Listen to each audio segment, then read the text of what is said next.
Bonsoir à toutes et à tous, bienvenue pour ce webinaire qui va se concentrer sur les fonctionnalités de la plateforme NanoTrader. Donc tout d'abord, je suis Monsieur Weissrock ici à Paris, représentant la société Self-Invest, donc qui vous propose de nombreux services et de nombreux produits à travailler également. Là, je vous mets un petit instant la page d'accueil de notre site internet. Donc, vous trouvez sur ce site internet plusieurs rubriques. Vous voyez CFD Forex, Futures Options, Actions Warrant. En fait, ce sont trois grandes familles de produits. La possibilité de travailler ces trois familles de produits. Et pour travailler ces trois familles de produits, il faut trois comptes différents. Chose importante à souligner, c'est qu'avec cette plateforme que nous allons voir ce soir, ces trois comptes peuvent être intégrés à la plateforme. Même si vous avez trois comptes distincts avec dans trois banques dépositaires distinctes, vous pouvez regrouper le tout dans une seule et unique plateforme et de cette manière travailler indifféremment l'ensemble de ces produits. Bien entendu, vous n'êtes pas obligé d'ouvrir trois comptes. Vous pouvez travailler l'une des familles de produits que vous souhaitez, mais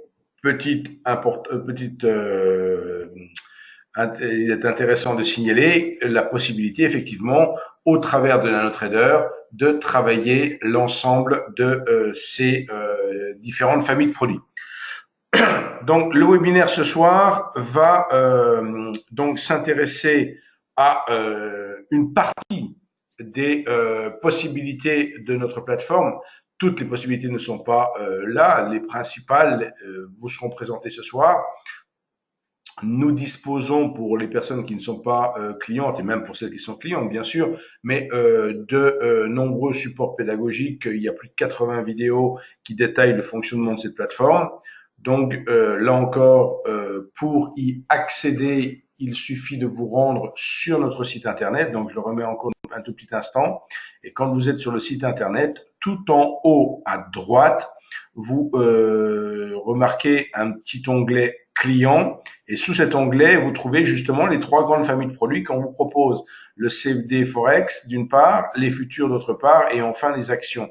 Donc, si vous choisissez par exemple CFD Forex, vous allez voir arriver sur une page sur laquelle, sur la gauche, vous aurez toutes sortes de ressources pour apprendre à utiliser notre plateforme. Donc, ne pas hésiter à aller explorer toutes ces ressources. Bien entendu, pour ma part, je reste à votre disposition pour vous aider à prendre en main, là encore, la plateforme.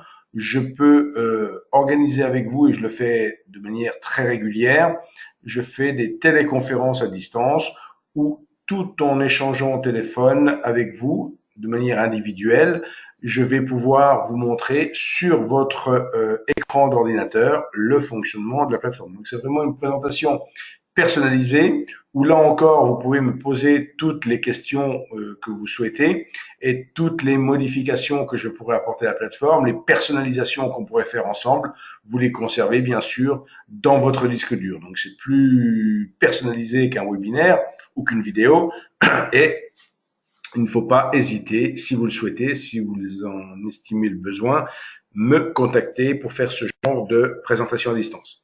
Donc, qu'allons-nous voir ce soir? Tout ce qu'il y a sur cette diapositive, en quelque sorte.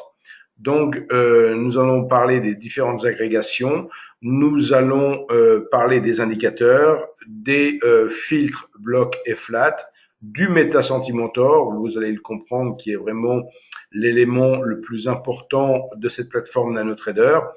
Pour la petite histoire, NanoTrader se décline selon deux versions. Une version que l'on appelle NanoTrader Free, qui est simplifiée et gratuite et qui ne contient pas le Meta-Sentimentor, et une version complète qui permet effectivement de faire le trading semi-automatique comme automatique, là où la plateforme simplifiée ne permet pas de faire le trading automatique. Et c'est justement ce Meta-Sentimentor qui va permettre de déclencher les signaux d'une stratégie et donc qui va permettre d'automatiser une stratégie. Nous verrons également la particularité de voir sur le graphique lui-même les trades qui sont réalisés, l'intérêt de suivre en temps réel les informations dans une barre d'informations, l'equity curve bien sûr pour apprécier là encore de manière visuelle et très conviviale la performance d'une stratégie, le rapport avec un histogramme qui en détaille les résultats, l'analyse sensitive qui est un outil qui va nous permettre de régler les paramètres d'une stratégie et également la possibilité d'optimiser une stratégie avec quelques petites restrictions sur ce dernier point. Donc nous attaquons sans plus tarder donc cette présentation. Donc tout d'abord les agrégations. Alors, la particularité de NanoTrader, c'est qu'en fait, les agrégations de temps ne sont pas construites avec une seule et unique base de données. En quelque sorte, il faut choisir, alors soit on choisit directement des unités de temps prédéfinies, 1 minute, 3 minutes, 5 minutes, 10 minutes, ou alors on souhaite fabriquer sa propre unité de temps. Et pour ce faire, on va charger une base soit antique, soit en minutes, soit en secondes ou autre, et on va pouvoir créer l'unité de temps que l'on souhaite. Donc ça, c'est une énorme souplesse. Par rapport à MetaTrader, qui a une certaine limitation dans les unités de temps, il n'y en a aucune sur NanoTrader. Et par rapport à d'autres plateformes qui construiraient leur graphique avec une seule et unique base de données, l'avantage de NanoTrader, ça va être justement d'optimiser la gestion des données quelque part, ou le calcul des données.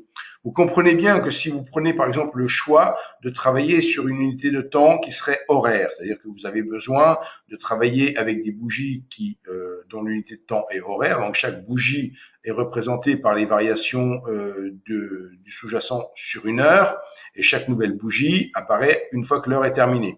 Donc pour construire ce graphique en bougie horaire, vous comprenez facilement que c'est absolument pas indispensable de charger une base de données antique en 1 seconde ou en 1 minute. Vous pouvez très bien choisir de charger du 5 minutes, ça suffira amplement pour construire vos bougies horaires.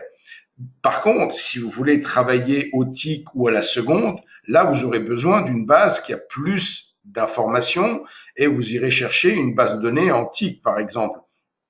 Et pourquoi le fait de pouvoir optimiser de cette manière les bases de données? C'est tout simplement quand vous lancez des calculs, ça évite d'aller faire tourner des calculs sur des données beaucoup trop importantes. Là encore, je reviens à mon exemple sur la base de données horaire. Il n'y a pas besoin de remuer des millions de ticks pour faire des calculs sur une bougie horaire. Donc là où d'autres plateformes auraient cette limitation, ou du moins bien souvent j'entends dire bah oui mais bon telle ou telle plateforme me permet de faire les trainings automatiques, mais quand je lance des backtests ou des calculs tout simplement, c'est extrêmement long, ou des screeners ou autre chose, c'est très très long à obtenir le résultat, bah, c'est parce qu'effectivement il n'y a qu'une seule et unique base de données sur Nano. Vous pouvez tout à fait faire un certain travail d'optimisation de ce point de vue-là. Donc ne pas négliger la possibilité de choisir votre base de données. En termes d'historique, si vous travaillez sur Futur, on peut avoir au niveau des données de trading directement 10 ans d'historique, mais si vous travaillez en CFD Forex, il y a moins d'historique. Et donc pour faire du backtesting, on a mis à votre disposition des données historiques sur plus de 7 ans maintenant, qui sont des données en 1 minute, 5 minutes et 60 minutes. Donc ces bases de données vous permettent de faire du backtesting et des travaux de recherche. Elles ne vont pas vous permettre de trader, mais elles vont vous permettre de travailler sur vos améliorations de plateforme. Donc, c'est mis à disposition tout à fait gratuitement de nos clients ces longs historiques.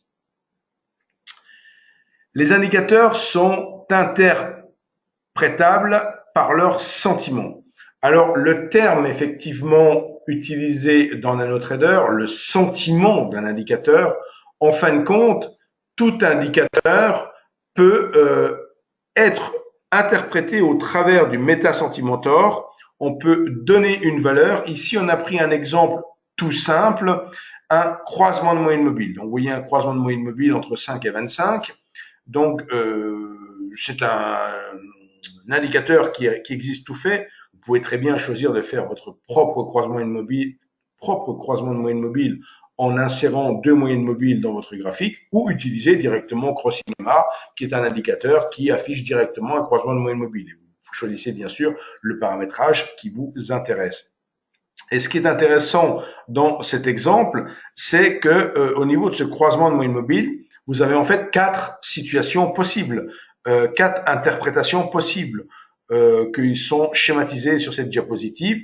Et à chacune de ces interprétations, ici si je prends l'exemple du cas numéro 1, où il y a le croisement au-dessus de la ligne de déclenchement. Donc si dans ce cas-là, on veut acheter, par exemple, on donnera une valeur de 100 au MetaSentimentor. Et dans le cas tout à fait inverse, qui est le cas numéro 3, si on veut vendre, on donnera une valeur de 0. Donc il faut savoir que ce MetaSentimentor, par construction, s'il a une valeur entre 0 et 24, il interprétera un signal de vente. Entre 76 et 100, il interprète un signal d'achat. Et entre les deux, il ne donne pas de signal.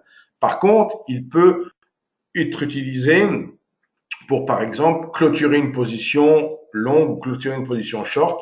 Donc, ce qu'il faut comprendre, c'est que ce MetaSentimentor, il peut quelque part prendre une valeur entre 0 et 100 et ces valeurs, effectivement, ces combinaisons peuvent être, par exemple, là, ici, on a pris l'exemple d'un seul indicateur, mais on peut, dans le cadre d'une stratégie, avoir plusieurs indicateurs qui se combinent dans la stratégie et qui vont générer des signaux. Auquel cas, on comprend mieux la nécessité, effectivement, d'interpréter plus de données entre 0 et 100. Donc voilà pour notre indicateur et son interprétation. Les filtres blocs et les filtres flat. En fait, la plateforme dispose de filtres.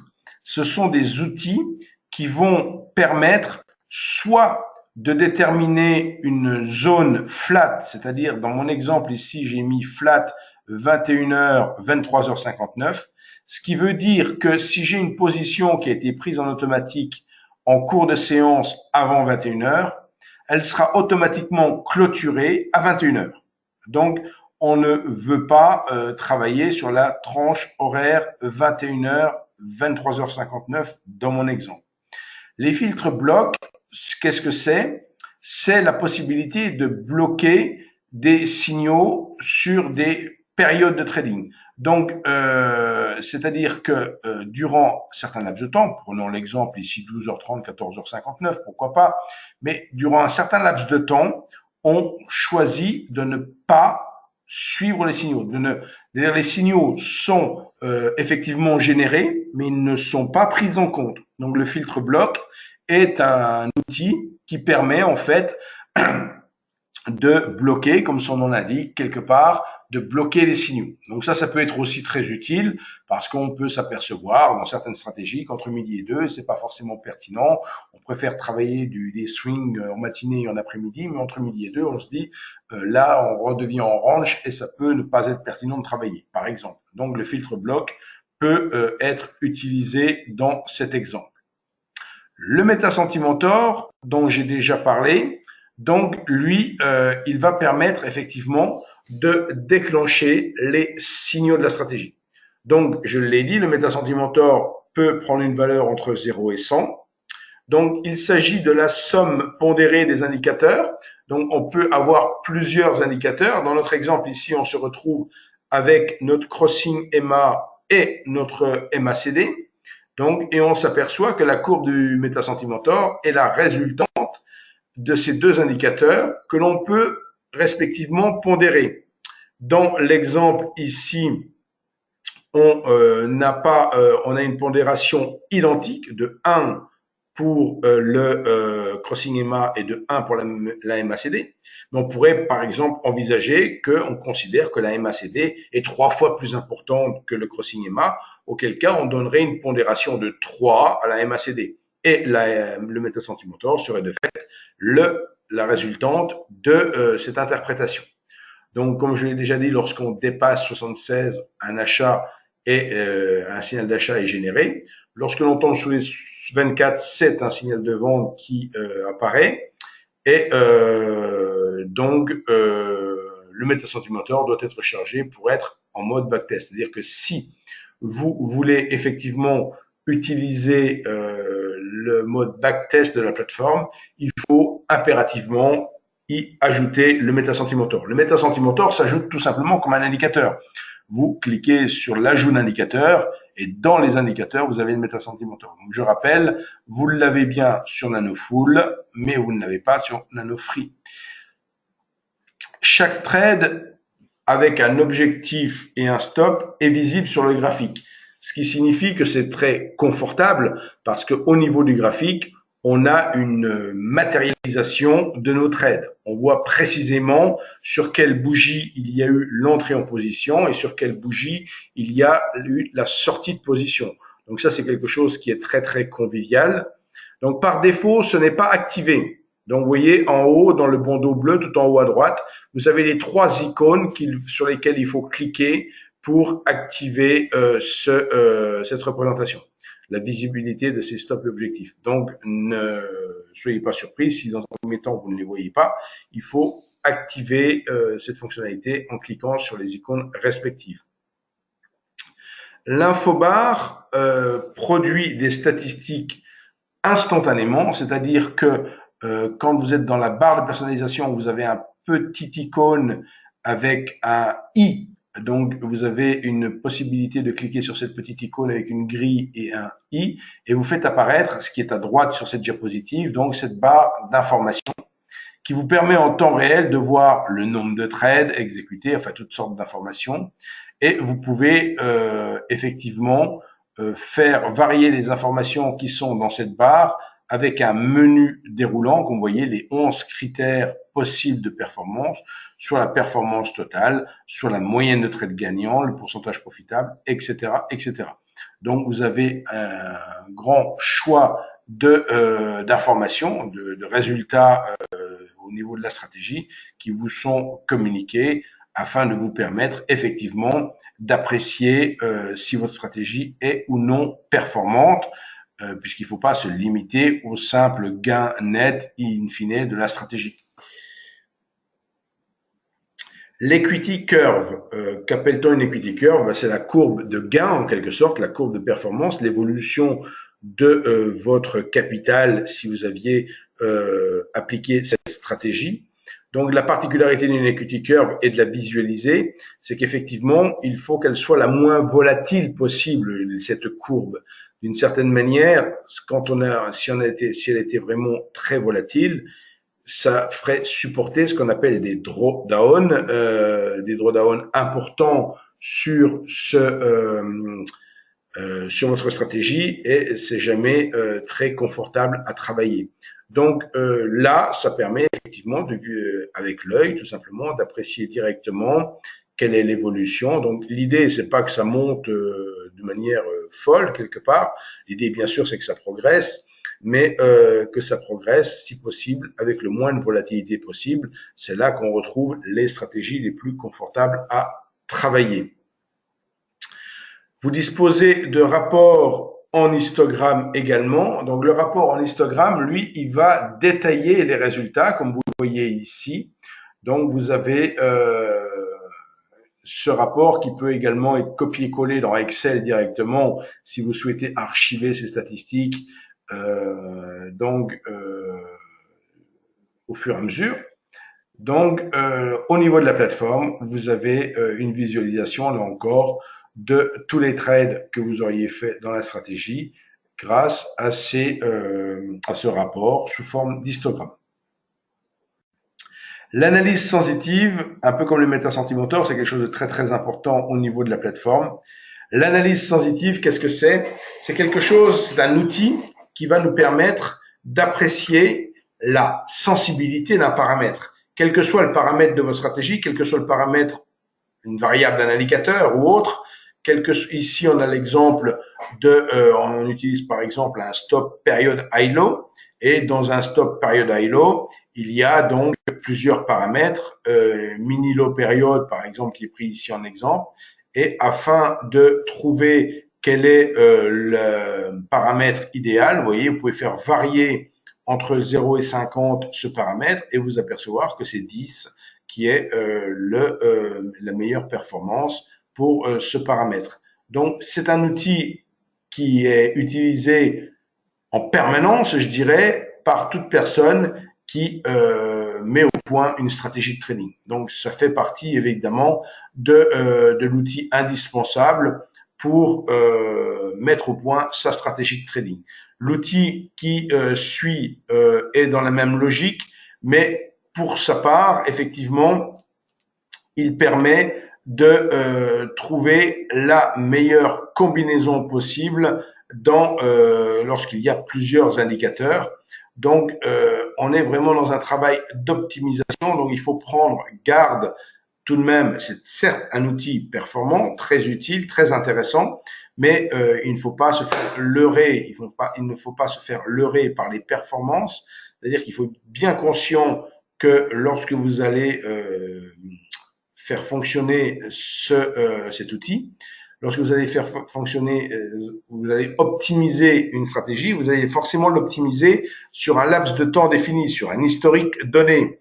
Et c'est pas parce que sur cet historique donné, vous allez avoir de bons résultats que sur d'autres périodes de temps, soit dans le passé, soit de fait dans le futur, vous aurez ces paramètres qui resteront performants. Donc, on s'en sert bien sûr pour élaborer des stratégies, mais il ne faut pas considérer que grâce à cet outil, on va trouver une martingale. Donc, c'est vraiment un outil très important aussi, très utile pour mettre au point ces stratégies. Et je préfère vous mettre en garde tout de suite. Il ne faut pas considérer que vous avez, grâce à cela, obtenu la martingale. Là encore, toute stratégie que vous auriez envie d'automatiser, il faut être conscient que si vous avez de la chance, elle va fonctionner pendant un certain temps, quelques semaines, quelques mois ou autre. Si vous n'avez pas du tout de chance, dès le lendemain, elle peut ne plus fonctionner. Donc, une stratégie de trading, même s'il y a des réglages, c'est la particularité d'une stratégie, c'est d'exploiter en quelque sorte un comportement de marché type. Je prends toujours l'exemple récent où sur l'année 2016, il y a eu deux événements majeurs sur les marchés financiers que vous vous souvenez probablement.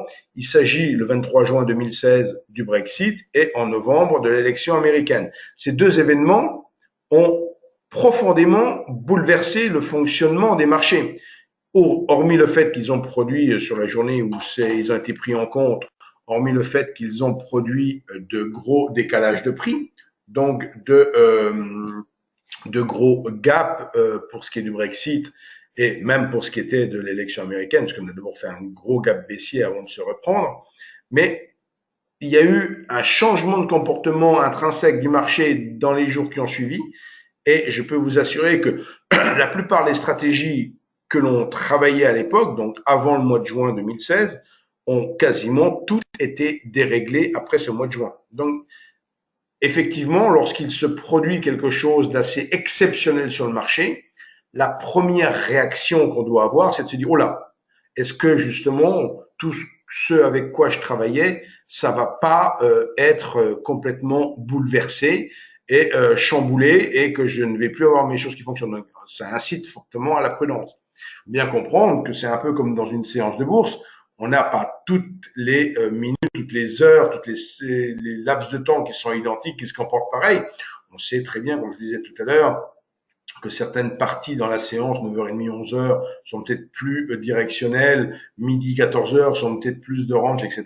C'est dû effectivement au comportement des opérateurs sur ces laps de temps.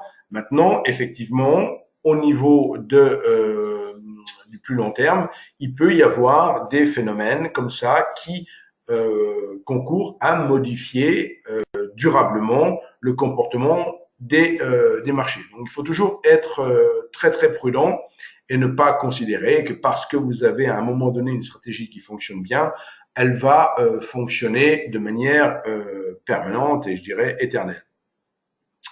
Donc, vous l'aurez compris, Self-Invest est là avant tout pour aider ses clients à s'améliorer. Donc, on met tout en œuvre pour vous permettre de gagner le plus possible en autonomie, parce que là encore, il faut être capable de faire sa propre vidange de voiture, il faut être capable de détecter quand il y a des bruits bizarres et sans être obligé d'aller tout de suite au garagiste, de pouvoir analyser ce qui ne va pas et prendre les bonnes dispositions.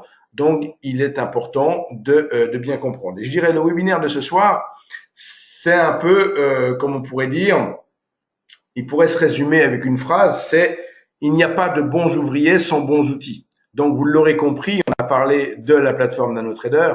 Donc, trader aujourd'hui sur les marchés financiers, travailler sur les marchés financiers, il est bien évident qu'il y a 35 ans, 40 ans, quand j'ai commencé à m'intéresser aux marchés financiers, il n'y avait pas d'ordinateur, il n'y avait même pas le Minitel. On passait, si, pardon, il commençait à y avoir le Minitel.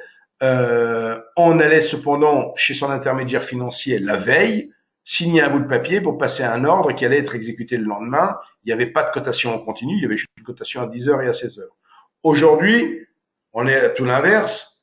On cote en temps réel, on ne va plus à la banque passer un ordre, tout le monde passe son ordre sur son ordinateur avec un logiciel. De fait, il convient aujourd'hui, il est obligatoire d'apprendre à se servir d'un outil de passation d'ordre, d'un logiciel. Et là encore, ce qui fait la différence, ce qui va faire la différence, entre les différents traders, parce que le marché est quand même difficile, le marché est le même pour tout le monde, mais ce qui peut faire une différence, c'est l'outil de trading, l'outil avec lequel on va passer nos ordres et le logiciel, toute l'aide qu'il va pouvoir nous apporter. Donc, parallèlement à cet outil, un NanoTrader, nous mettons également à disposition de nos clients plus de 56 stratégies. Là encore, ce ne sont pas des martingales, c'est des stratégies qui, lorsqu'elles ont été ajoutées sur notre site internet, avaient leur degré de pertinence, mais qui demandent à être vérifiées, qui demandent à être contrôlées avant d'être réutilisées, mais qui peuvent servir à beaucoup de monde comme base de départ, parce que bien souvent, les gens souhaitent intervenir sur le marché financier, mais ils n'ont pas forcément tout de suite une stratégie performante à travailler. Donc là encore, ça peut être très utile d'avoir un broker qui a été créé en 1998, qui va fêter ses 20 ans l'année prochaine et qui a 20 ans d'expérience quelque part sur les marchés dont il vous fait bénéficier au jour le jour, au travers de formations, de webinaires. Ce soir, on a parlé plateforme, mais on fait également des formations sur des stratégies. Le 12 septembre prochain, on fera une après-midi de scalping live. Là, il y aura prise de position réelle sur argent réel de la part de 3 traders et vous pourrez bien sûr assister et commenter et interréagir avec les traders. Ça se déroulera donc dans nos locaux le 12 septembre ici à Paris. Donc si vous voulez vous y inscrire, vous pouvez d'ores et déjà le faire directement sur notre site internet, sur la partie de droite où vous voyez donc prochaine présentation. Voilà, le webinaire arrive maintenant à son terme. Pour me contacter, c'est très facile. Soit vous répondez à l'email que je vais vous adresser. Si vous êtes inscrit à ce webinaire, vous avez forcément laissé votre adresse email et je vais vous envoyer votre PDF. Si maintenant vous découvrez cette vidéo sur YouTube, sur notre chaîne YouTube, vous n'avez peut-être pas mon adresse email, elle est présente maintenant ici sur cette diapositive. Vous avez également mon numéro de téléphone portable professionnel sur lequel vous pouvez me joindre. Et enfin, vous pouvez également me retrouver ponctuellement sur le site Univers Bourse, site sur lequel je poste des analyses comme celle que je viens de poster aujourd'hui. Donc là, on est précisément le 8 août et on verra ce qui se passera, mais au moins là, on prend date. J'ai posté une analyse qui s'appelle CAC 40, risque d'accélération haussière. Donc, dans cette analyse, effectivement, j'ai commencé par évoquer la variation sur l'euro-dollar et notamment à souligner l'impressionnante hausse de l'euro-dollar ces dernières semaines avec une hausse de plus de 1200 pips sans pour autant faire vaciller complètement les marchés financiers. On le voit sur le CAC 40, c'est plutôt une consolidation sur les plus hauts de 2015 qui s'est produit, d'où le fait de mon anticipation en cas de consolidation sur l'euro-dollar où on viendrait à revenir vers les 1,15, on pourrait avoir une libération d'énergie haussière à nouveau sur le marché financier et donc avoir une reprise à la hausse des marchés. Donc voilà, ça c'est un exemple type. Je fais régulièrement des analyses sur Univers Bourse. Je vais maintenant arrêter l'enregistrement et répondre aux éventuelles questions qui peuvent être posées.